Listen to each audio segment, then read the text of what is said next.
There are some very, very disturbing people in our back seats or in our passenger seats. And Uber doesn't seem to understand, right, that safety is probably one of the biggest worries or fears right now for rideshare drivers. And are they doing anything about it? Absolutely not. They have a spokesman come out saying the standard line, we're cooperating with law enforcement. Now, this sick puppy, this Uber rider recorded himself stabbing his driver to death, right?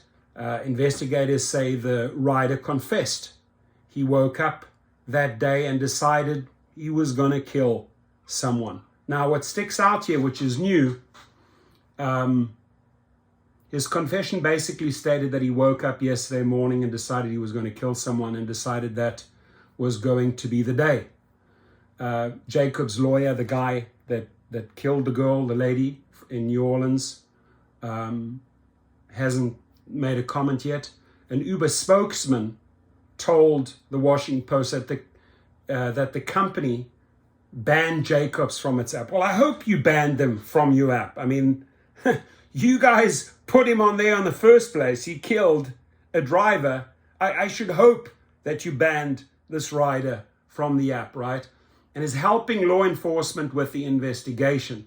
We are extremely disturbed by the senseless attack. Listen, the senseless attack, ladies and gentlemen, happened because you don't have any checks and balances in place, Mr. Spokesman or Mrs. Spokesman from Uber with no name, right? You just call yourself a spokesman. You don't have the checks and balances in place. It's obvious, right? And it's obvious that it's happening daily. Uber said it was committed to its driver safety and highlighted security features the company has created in recent years. Right? Those include an emergency button.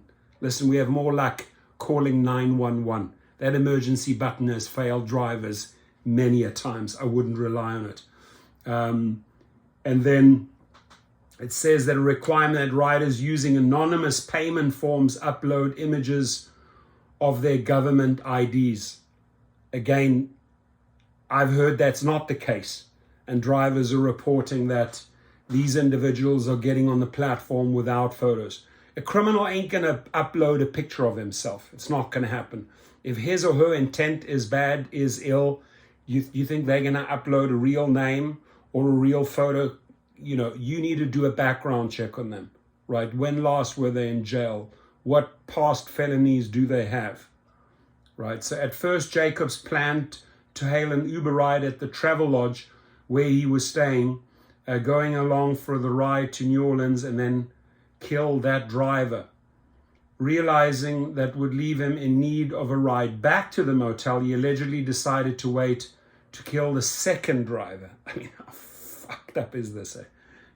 I'm not going to kill the first driver because then I don't have a drive back. So let me rethink this. I'll go for a drive and then I'll kill the second driver on the way back.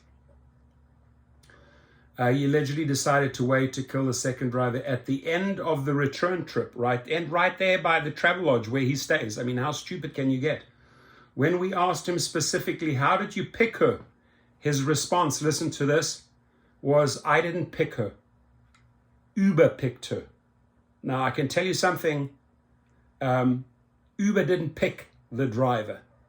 But Uber did pick the rider and didn't do any background checks or any checks and balances on that rider. That would be a fairly accurate statement, right? Meaning that she was the random person that picked him up that day. Uber did not respond to a request for comment from the Post late Sunday. Jacobs allegedly recorded the stabbing on video. Listen to this. He recorded the stabbing on video and later posted it to Facebook. That killing of him stabbing her, he posted to Facebook. Thank God he didn't have many followers or many friends. Lupinta described the footage as horrifying and said his office worked with a social media company, Facebook, to have it taken down. I would hope that Facebook took it down. After the stabbing, Jacobs got out of the car and casually walked to his motel room, leaving the knife at the scene. I mean, how dumb is this fucking guy? As law enforcement swarmed the motel to investigate, Jacobs holed up in his room, Not yet on detectives' radar, Lupinto said. Later, after they had identified him as a suspect and were homing in on his room, he emerged to smoke a cigarette. He thought we had left. He thought the cops had left. I mean, how dumb is this guy? After they arrested him, investigators discovered what the sheriff described as a companion knife in his room. New Orleans Police Department Superintendent Sean Ferguson described Dylan as quiet and humble, a little giant, that was the driver, who was beloved in the fiscal budget department where she worked as an analyst. She had been taking care of her ailing mother for several years. Truly a lovely person, Ferguson said. This definitely blindsided everyone. Now, these type of stories don't help Uber's public relations image. These type of stories draw the public in and they start questioning, right? I mean, is it safe to drive with Uber, right? They'll ask the question as well, right? A rider will even ask the question, is it really safe to drive with a driver these days? Drivers every day get in the car and say, is it safe to get in my car and drive, because there's no vetting of passengers. So safety is everything. I would highly suggest you arm yourself, right? You don't have to care what. If you can arm yourself on this job, I would do it, right? And because if push comes to shove and this happens, you're alive, they dead. And if Uber wants or Lyft wants to deactivate you over that, at least you got your life back. But you got to take care of yourselves, right? You got to arm yourself and take care of yourselves. This job is way, way too dangerous. Now, please comment. And again, I mean, these are some of the updates on the story. It's absolutely sickening.